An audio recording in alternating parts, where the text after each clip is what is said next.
É o fim de uma série que começou há 2 meses atrás, que se chama É o Amor. E como nós temos brincado aqui, é muito mais profunda do que uma música sertaneja que fez sucesso aí no Brasil durante anos e ainda faz hoje. É muito mais profunda do que isso. Eu queria convidar você, até porque não tem como a gente terminar essa série usando outro texto bíblico. Tem que ser esse, não pode ser outro, não pode. Queria convidar você a abrir a sua Bíblia, se você tiver uma Bíblia, no Evangelho de Marcos, capítulo 12, a partir do versículo 30. Nós vamos ler alguns textos hoje, mas esse é um dos principais. Marcos 12, a partir do versículo 30. Quem achou diz achei. Quem não achou diz socorro. Se alguém pediu socorro perto de você socorre, por favor. Marcos 12, 30, 29, não, vamos ler do 28 para frente. Chegando um dos escribas, tendo ouvido a discussão entre eles, vendo como Jesus lhes houvera respondido bem, perguntou-lhe: qual é então o principal de todos os mandamentos? Respondeu Jesus: o principal é: ouve, ó Israel, o Senhor nosso Deus é o único Senhor. Amarás, pois, o Senhor teu Deus de todo o teu coração, de toda a tua alma, de todo o teu entendimento, de toda a tua força. E o segundo, semelhante a esse, é: amarás o teu próximo como a ti mesmo. Não há outro mandamento maior do que esse. Amém. Senhor, fala aos nossos corações, abençoa nossas vidas. Senhor, muito obrigado por essa série, por essa noite, pela palavra, Senhor, que nós temos tido aqui na igreja, pelos louvores. Muito obrigado por tudo, Senhor. Nós te louvamos em nome de Jesus. Amém. Não tem como encerrar uma série que fala sobre o amor de verdade, sem falar sobre isso que nós acabamos de ler. Porque, na verdade, quando Jesus foi perguntado sobre o que era o mais importante, o que era o maior, qual é o maior de tudo, qual é o mais importante de tudo, ele vem e responde isso. Ele chega e fala o seguinte: olha só, presta atenção. Primeiro, você tem que amar ao Senhor teu Deus, sobre todas as coisas, de todo o teu coração, de todo o teu entendimento, de toda a tua alma. E da mesma forma, amor semelhante a esse é: amarás o teu próximo como a ti mesmo. Então, o que é o amor? Para responder essa pergunta de uma forma muito clara, o amor é entender esse mandamento bíblico, que é o mais importante de todos. Primeiro, amar a Deus sobre todas as coisas. Isso parece óbvio, mas eu quero falar para você, é tão difícil. Amar a Deus sobre todas as coisas é tão complicado às vezes. Amar a Deus sobre a vontade de passar por cima desse amor a Deus e resolver as coisas da minha própria maneira é tão complicado às vezes. Amar a Deus a ponto de esperar e não meter os pés pelas mãos e tomar a decisão do jeito que eu acho ser a melhor é tão difícil às vezes. Sejamos nós novos convertidos ou crentes de milênios na igreja. Às vezes, novos convertidos lidam com isso até mais fácil do que crentes de milênios na igreja. Porque crentes que estão há muito tempo na igreja, às vezes acham que já entenderam tão bem sobre Deus, já conhecem tão bem sobre Deus, que podem saber tudo sobre Deus. E amar a Deus acima de todas as coisas, com todo o nosso coração, com toda a nossa força, com o nosso entendimento, é dizer o seguinte: olha só, a minha vida não tem como caminhar melhor se Deus não estiver nela. É tão difícil fazer isso, porque isso inclui tomar decisões, e antes de tomar essas decisões, ousar perguntar para Deus: se essa é realmente a melhor decisão ou não. E essa é a pergunta que a maioria de nós não quer fazer. A maioria de nós não quer perguntar para Deus se o que nós achamos ser o melhor é realmente o melhor. E amar a Deus com toda a nossa força, todo o nosso entendimento, toda a nossa alma, é chegar para Deus e falar: Deus, está aqui o meu plano de vida, está aqui tudo o que eu aprendi, tudo que eu quero, todas as minhas habilidades, mas será que isso é o melhor para mim? Está aqui o meu projeto de viagem, de carreira, de sonho, de projeto, de profissional, sentimental, e ousar, depois de apresentar para Ele, fazer a pergunta: isso é o melhor? Amar a Deus sobre todas as coisas, com todo o nosso coração e todo o nosso entendimento, é ousar, e tem que ser corajoso, tem que ser corajosa para viver isso. Às vezes a gente acha que tem que ser fraco e pequeno e indeciso para viver isso, porque aí a gente joga a responsabilidade para ele. Mas eu já acho o contrário, talvez pelo meu jeito de ser. Eu sempre fui um cara meio empreendedor, meio sempre para frente, positivo até demais, e o problema das pessoas que sempre são muito positivas são que você só ouve o que é positivo, mas quando alguém vem com olha, mas talvez, olha, mas talvez, olha, mas tem o lado B da história, você não quer nem ouvir. E às vezes tem que ouvir. Eu já me dei muito mal porque eu não ouvi o lado B da história. Mas por ser sempre assim, a coragem é chegar com esse meu sempre assim, com essa vontade de conquistar o mundo, e chegar para Deus e falar: Deus, será que é isso mesmo? Essa pergunta é uma pergunta importante. Essa pergunta é uma pergunta que a gente precisa fazer para amar a Deus.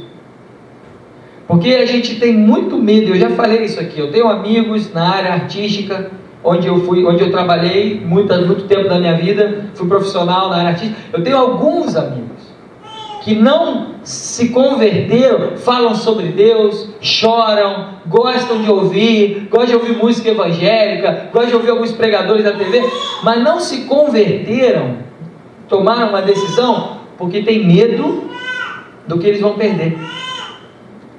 Tem medo de perder. Tem medo de chegar e falar: olha, se eu me converter, eu vou perder minha reputação, eu vou perder meu dinheiro, eu vou perder meus projetos. Tem muita gente assim. Então, corajoso e corajosa é aquela que ama a Deus e chega para Deus e fala: Deus, será? E aceita a resposta. Isso é o amor. Amar. Eu tenho aprendido aí, a gente está indo para 13 anos de casamento, eu e minha esposa. E ela é muito mais vitoriosa do que eu, né? Porque me aturar 13 anos, às vezes, é muito complicado. Mas uma das coisas que eu tenho aprendido nesses 13 anos de casado é que amar é realmente ouvir a outra pessoa. E não tomar suas decisões de forma monóloga, né? Tem que unilateral, obrigado. Amar é você ouvir o outro. E quando a Bíblia fala que a gente tem que amar a Deus sobre todas as coisas, com todo o nosso coração, com todo o nosso entendimento, com toda a nossa força, significa: Deus, eu quero te ouvir. E aí vem um segundo problema: será que eu tenho ouvido a voz de Deus? Porque esse é um problema, quer dizer, isso é uma grande coisa muito importante. E essa coisa muito importante, eu não posso mudar por você. Eu posso ser pastor, eu posso ser bispo, eu posso ser o dono de uma igreja, mas eu não posso mudar por você a tua sensibilidade de ouvir a voz de Deus. Mas eu posso te dizer como que se muda isso, aí eu sei. Ouvir a voz de Deus. E é por isso que nós vamos começar uma nova série, é entender o que a palavra dele diz, é dar tempo para ouvir a voz de Deus. Eu não sei como você ora, aliás eu nem sei se você ora, não fica com vergonha se você não tem o hábito de orar. A igreja serve para isso, a igreja não serve para a gente estacionar, mas a igreja serve para a gente reconhecer e mudar.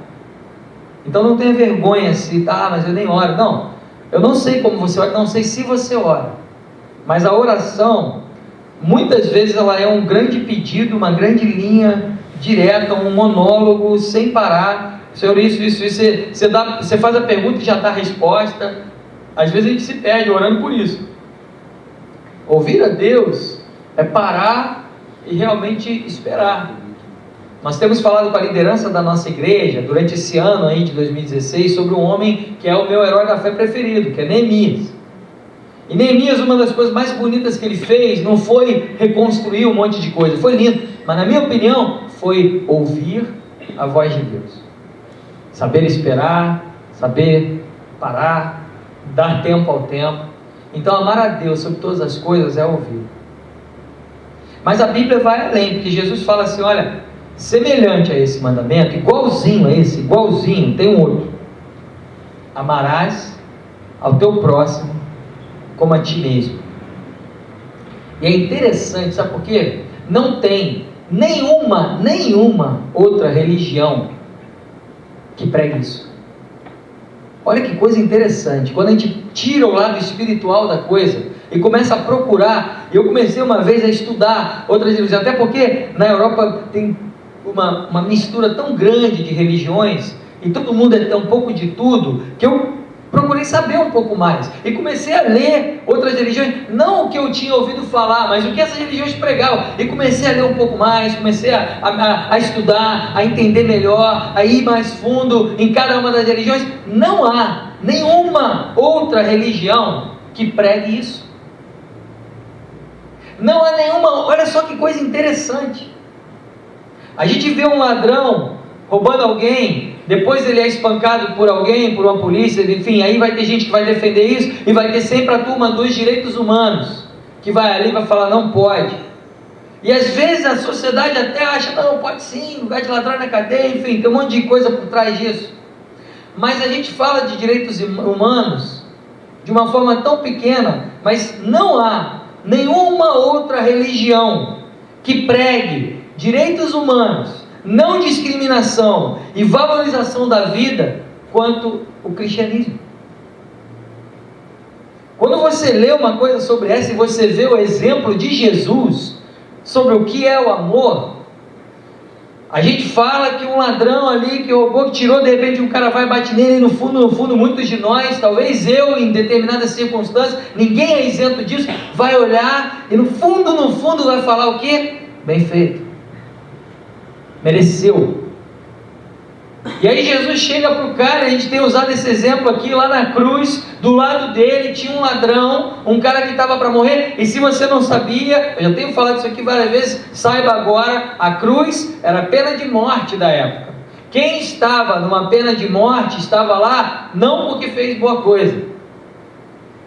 A gente vê esses casos aí de estupro coletivo, de latrocínio, de sequestro, pega o pior, imagina o pior, imagina o mentor dessa história toda, descobrem que é o mentor, aí conseguem pegar esse mentor e colocam ele numa pena de morte, ia ter um Maracanã inteiro ali vibrando, morre, já vai tarde, mereceu, talvez eu estivesse nesse coro.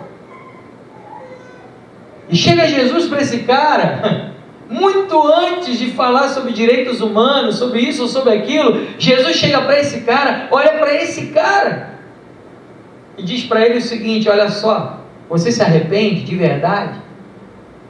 Hoje mesmo, você estará comigo no paraíso. Jesus não deu um presente, uma anistia ou um alívio na pena por causa da Comissão de Direitos Humanos. Jesus deu o maior presente que eu e você buscamos na nossa vida, a salvação. Não existe nenhuma outra religião que pregue direitos humanos, não discriminação. Você quer uma sociedade, quando você começa a estudar os judeus, você começa a estudar a sociedade que vigia ali na época, onde as mulheres eram discriminadas, nem eram contadas, onde um judeu não podia falar com o samaritano, não podia falar com gente, eram guerras que persistem até hoje. E chega Jesus e vê que os 12 apóstolos dele estão ali ainda muito no meio do pessoal judeu, fala, não adiantou, não caiu a ficha, Paulo, vai lá, e pega um cara que era o maior perseguidor dos cristãos e fala, você Paulo, além de virar cristão, você vai pregar para a escória da tua sociedade. Você vai pregar para aqueles que são discriminados, para aqueles que não são contados, para aqueles que não valem nada, para aqueles que são chamados gentios. Você vai pregar do meu amor para ele. O amor é olhar um negócio desse e falar: gente, a gente discrimina por tão pouco, por uma cor de pele, por uma aparência física. E chega Jesus no meio de uma sociedade e fala: olha, a salvação não é só para vocês, a salvação é para eles também. Imagina isso na cabeça de um judeu. Isso é o amor. Você quer maior valorização da vida do que um homem judeu que não podia falar com um samaritano, muito menos com uma mulher, chegar perto de uma mulher, numa fonte, chega para ela, descreve a vida dela todinha e fala para ela: eu estou procurando verdadeiros adoradores. E no fim dessa história, essa mulher se converte e vira uma evangelista. Jesus era louco. Ele pega uma samaritana, que já era problema para os judeus, e ainda por cima uma mulher, e chega para ela e conversa tudo ali, e muda a vida dela, e permite que ela vire uma pregadora do evangelho. Esse cara era louco. Esse cara amava.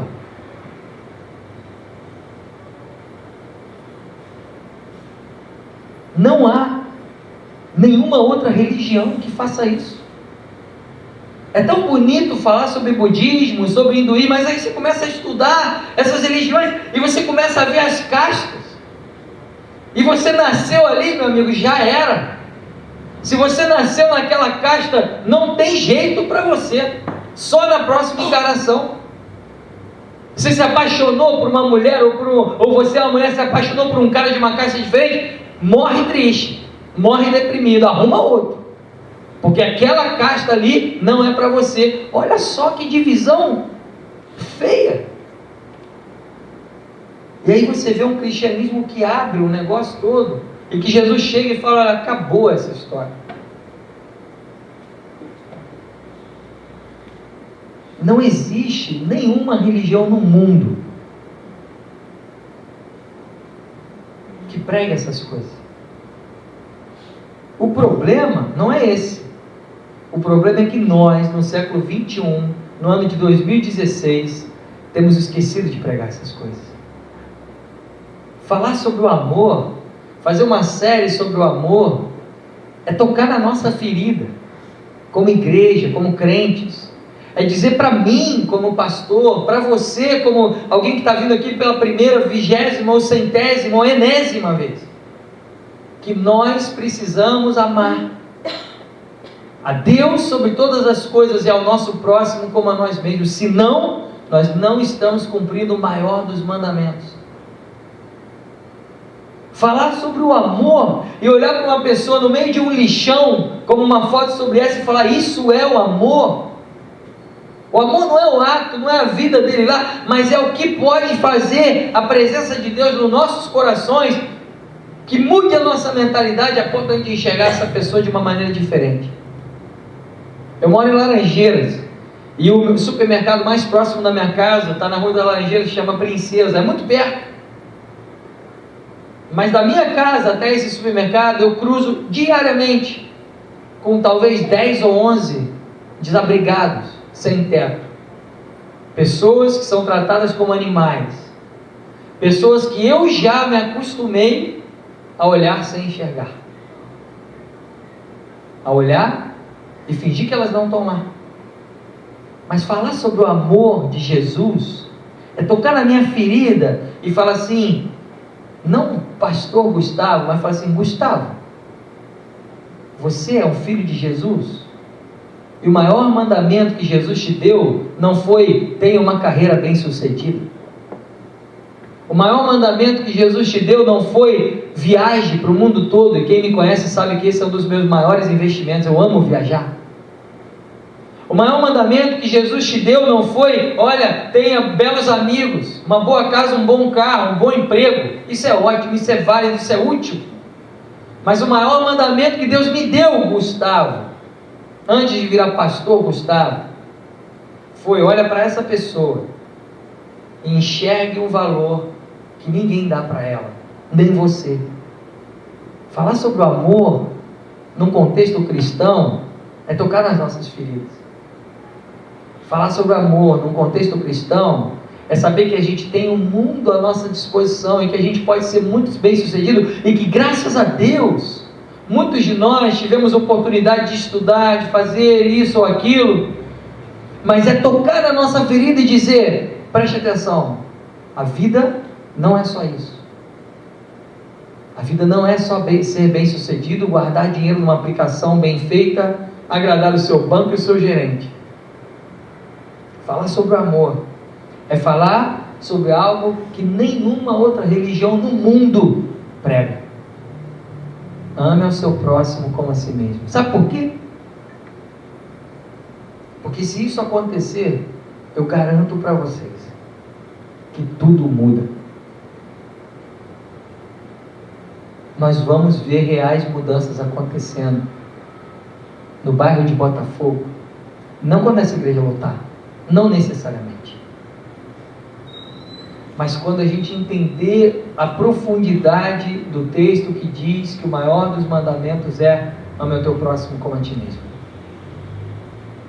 Vocês já imaginaram uma casa pegando fogo aqui na esquina e a gente descobre no meio de um culto onde está todo mundo aqui bem, agradável, num ar-condicionado gostoso, um som bacana, uma música e tal, e todo mundo, por amar ao próximo como a si mesmo, fala: pastor, para aí, vamos encerrar o culto e vamos sair todo mundo e vamos apagar aquele fogo, porque o bombeiro vai demorar a chegar. Aí vai chegar o bombeiro lá daqui a meia hora, tem 100 pessoas lá loucas apagando o fogo da casa. O bombeiro vai olhar e falar: da onde vocês surgiram? Não tem gente lá fofocando e batendo foto para botar no Instagram: fogo no meu bairro. Dá um like aí. Porque hoje é isso. Hoje fenômenos viram foto no Instagram. Briga na minha rua. Aí você, em vez de ir lá apartar, você filma. E quanto mais violenta, mais ibope vai dar o vídeo. Mas amar o próximo como a si mesmo é mudar essa história. É olhar ali, é olhar uma situação complicada, constrangedora no fim da rua e alguém descobrir, e de repente 10 lá, sem estrutura, sem ministério disso ou daquilo, sem orçamento. Ah, mas a gente não tem orçamento. Não interessa. Eu acho muito engraçado, depois que eu virei pastor, oficialmente falando, essa história de orçamento. Porque eu sempre fiz aquela pergunta: o que vem primeiro, o ovo ou a galinha? O que vem primeiro, a necessidade, a prática e o projeto, ou o orçamento, o planejamento, né? Eu, como músico, sempre pensei nisso. O que veio primeiro, a música ou a partitura? Foi a música. Depois a gente inventou um jeito de escrever. O que veio primeiro, a fala ou a escrita? A fala. Primeiro falou, se comunicou, deu o seu jeito, depois arrumou um jeito de escrever. Então, se acontece um negócio aqui, eu fico preocupado porque, não, mas aí a gente tem que ir lá votar na reunião da liderança, pedir um orçamento, mês que vem, não, consulta o Ministério de Apoio Administrativo para ver se tem dinheiro em casa, e a pessoa já morreu. Amar ao próximo como a si mesmo é olhar uma situação abrupta e complicada e ousar ligar para alguém e falar: cara, a gente precisa mexer nesse negócio aqui, vamos embora e vamos. E vamos. Isso muda o mundo. As prisões iam esvaziar. Projetos de ajuda financeira sem juros. Já imaginou isso? Você descobre que alguém está desesperado procurando agiota na igreja, está desesperado e ao invés de você consultar e procurar, não, vai no empréstimo do banco tal, você chega e fala assim: não, sabe o que é? Eu tenho uma aplicação. Essa aplicação aqui é importante, mas esse lance aí é mais. Então vamos fazer o seguinte, olha só, vamos conversar aqui, vamos sentar. Ninguém precisa ficar sabendo. Ninguém precisa ficar sabendo essas coisas. A Bíblia diz que o que a mão direita faz, a esquerda nem precisa ficar sabendo. Está aqui. Resolve o teu problema. Amar ao próximo como a si mesmo é dar um passo muito maior do que passos bonitos, teológicos e bacanas. Isso é o amor.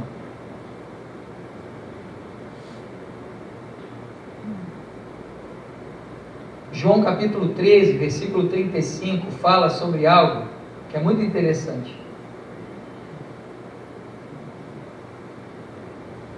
Jesus já tinha falado sobre isso, e de repente Jesus chega para os seus discípulos e fala para eles o seguinte: olha só, presta atenção pessoal, quero falar um negócio para vocês.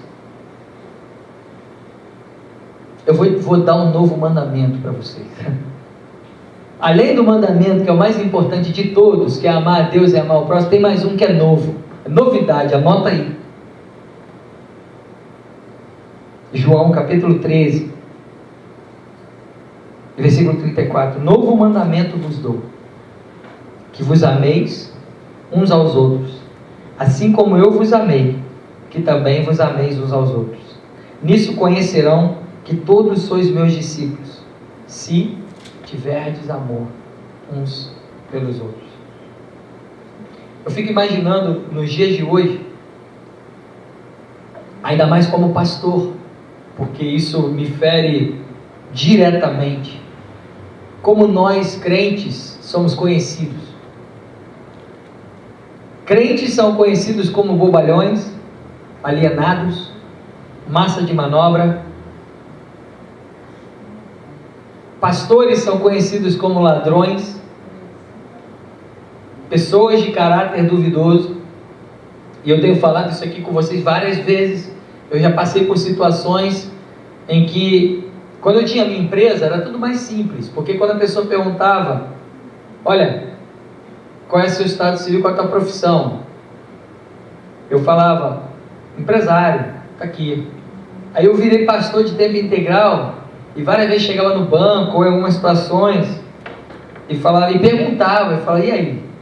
Eu sou pastor, vale a pena colocar? E aí a gerente olhava para mim: melhor não. Melhor deixar que tem alguma outra coisa que você faz? Já me perguntaram isso. Eu toco bateria, então bota músico. Bota músico.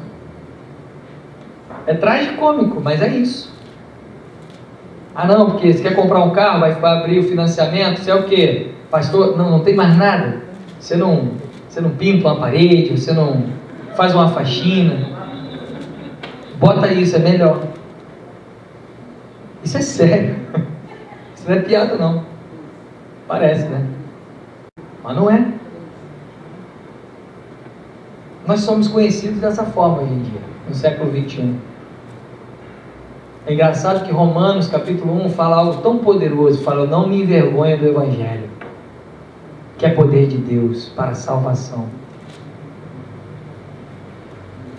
Mas em muitos momentos da minha vida de cristão brasileiro do século 21, eu posso dizer que às vezes eu me envergonho desse Evangelho que nós temos apresentado. E eu olho e falo: caramba, eu sou conhecido dessa forma. Eu fui no encontro de ex-alunos do meu colégio, e a minha fama no meu colégio nunca foi das melhores. Eu era muito bagunceiro. Graças a Deus que meu filho não está aqui, que ele não me ouça. Essa semana a gente teve uma situação lá em casa que foi tragicômica. A professora brigou com ele, chamou a gente para conversar, porque meu filho estava muito bagunceiro na escola. E eu vi uma cena se repetindo, e eu falei: eu já conheço essa história. E ela contou algumas coisas pra gente, e falou, e eu ouvi, fiquei preocupado, falei: vou ter que falar com meu filho de noite em casa. Aí senta aquela papo familiar, né? Discussão familiar. Senta eu, senta minha esposa, senta meu filho. Eu falo: fala aí, cara, o que você tem feito? O que está acontecendo, filhão? Por que isso? Ele começa a falar. Aí, uma dessas eu falo: filho, mas o que você está fazendo na escola, meu filho? E ele fala: não, papai. Aí ele me conta uma das travessuras dele. Aí eu olhei para minha esposa, eu virei a cara de lado, que me deu uma vontade de rir. E eu falei: eu não posso rir aqui, porque foi muito engraçado. Eu não posso rir, porque eu já fiz esse negócio. A Dalila só faltou me chutar por baixo da mesa. Eu virei de lado, me segurei para não rir. Aí eu respirei fundo, a Dalila continuou lá dando a bronca nele e tal. Aí eu voltei e falei: filho, não pode fazer isso não. Aí ele foi para a cama dele dormir, daí ele falou para mim: você já fez isso, né? Você já fez esse negócio? Eu falei: desculpa, amor. Foi mais forte do que eu. E aí, enfim, falando isso para dizer que eu estava numa reunião de ex-alunos do BEM, no meu colégio. E aí aquele papo, né, de aluno, tal, ex-aluno, para lá, para cá. E aí, Gustavo, tá fazendo o quê? Aí um amigo meu falou, não, o Gustavo tá bem. Gustavo tá bem. Vamos todo mundo atrás dele. O Gustavo virou pastor, tá milionário, vamos abrir uma franquia, cada um abre uma franquia da igreja dele que tá tudo certo. Eu falei, caramba, eu sou conhecido dessa forma. E nós, crentes, somos conhecidos dessa, meus amigos. E a gente sabe que toda brincadeira tem um fundo de verdade. Nós temos sido conhecidos, gente, com uma má fama, com uma fama de caloteiro, é impressionante ouvir e dói. Ouvir de pessoas da igreja a seguinte frase: pastor, eu já até tentei, mas trabalhar com crente não dá não. Pastor, contratar um serviço de crente não dá. Profissional liberal, não, se for é melhor dizer que não é. Eu já ouvi isso e dói. E sabe por que dói? Porque essas pessoas muitas vezes têm razão. Não, pastor, porque aí chega lá na hora de você dar uma bronca e começa a orar e ora em línguas. E bota Jesus onde não tem que colocar e não bota onde tem que colocar. Não, pastor, faz o seguinte, deixa a gente ficar crente aqui, mas trabalhar com crente para mim não dá não. É muito difícil ouvir isso. Eu falei, caramba, que ponto nós chegamos? Mas Jesus chega para nós e fala que nós precisamos ser conhecidos por uma característica. Não por ser caloteiro, não por ser dono de igreja, não por fazer um monte de música bacana, ou às vezes mais ou menos, quando o ensaio não é bom. Hoje foi bacana. Eu acho, né? Talvez você tenha achado mais ou menos, mas eu achei bacana. Ser homens e mulheres de Deus, ser igreja. Jesus chegou para os discípulos dele e falou, presta atenção pessoal, eu tenho um mandamento novo para vocês. Vocês precisam se amar. E vocês precisam ser conhecidos com essa característica. As pessoas vão saber que vocês são meus discípulos se vocês amarem de verdade uns aos outros. Que palavrão, literalmente. E a minha pergunta é simples, porque essa pergunta é para mim. Eu sou o primeiro dos pecadores a me ajoelhar no altar e falar, Senhor, me ensina esse negócio. A minha pergunta é essa: qual é a prioridade da tua vida? A gente lê uma Bíblia onde fala que tudo é vaidade, que não há limite para fazer livros, ou que muito estudar é enfado da carne. E a gente chega num momento desse e ouve Jesus, não foi um discípulo, não foi uma pessoa qualquer, foi Jesus chegar para a pessoa e falar, olha só, está aqui o maior mandamento, é o amor. E você precisa ser conhecido porque você ama. E a gente está pensando na nossa carreira brilhante em Harvard. Que ótimo, isso é louvável, é útil, mas não é suficiente. Essa semana, eu queria encerrar aqui. Eu estava conversando com uma pessoa num aconselhamento pastoral que teve uma série de problemas, uma série de situações, uma pessoa completamente culta, inteligente, diplomas, vida estável financeiramente, e ela perdida, completamente perdida. E eu olhei e falei isso para ela, falei, a sua inteligência é muito útil, mas não é suficiente. A pergunta que fica nesse final de série para cada um de nós é: aonde está o amor no nosso coração? Essa tem que ser a pergunta que tem que latejar a nossa vida, porque essa é a pergunta mais importante do Evangelho. Jesus chega para a gente e fala, olha, é só o mais importante dos mandamentos, só. E se você não entendeu bem, eu te dou um novo, que na verdade é a mesma coisa, só que disfarçado, para você firmar bem aí, para não ter erro. Ama, e você vai ser conhecido porque você ama, aí vai dar tudo certo. Agora, se você for conhecido porque rouba as pessoas, porque é bobo, porque é alcoólatra, porque é interesseiro, aí vai dar tudo errado. Eu queria orar por você nessa noite. Queria orar pela tua vida nessa noite. O amor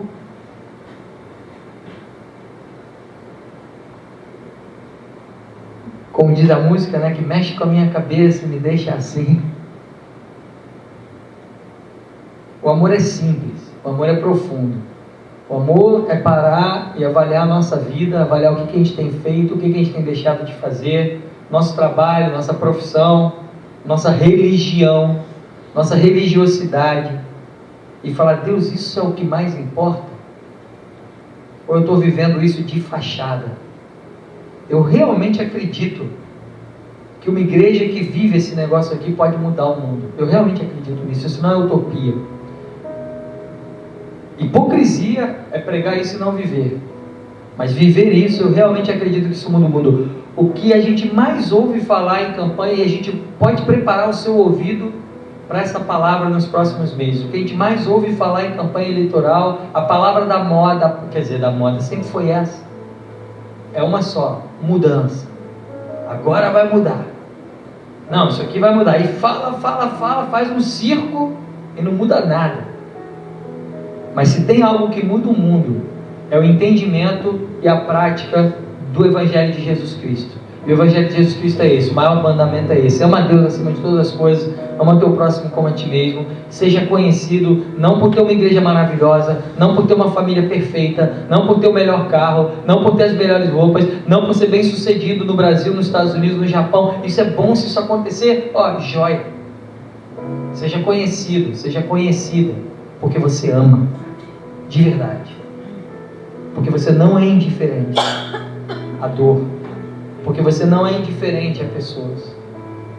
Nós temos falado isso aqui para a liderança e para algumas pessoas. Existem técnicas hoje em dia para encher a igreja, e a gente poderia aplicar algumas técnicas aqui, e eu não tenho dúvida que de repente em algumas semanas ou meses a igreja está cheia de gente, com bons shows evangélicos, bons cantores, bons projetos disso ou daquilo, uma fala carismática, uma oratória perfeita, isso ou aquilo, umas teologias baratas de troca de favores.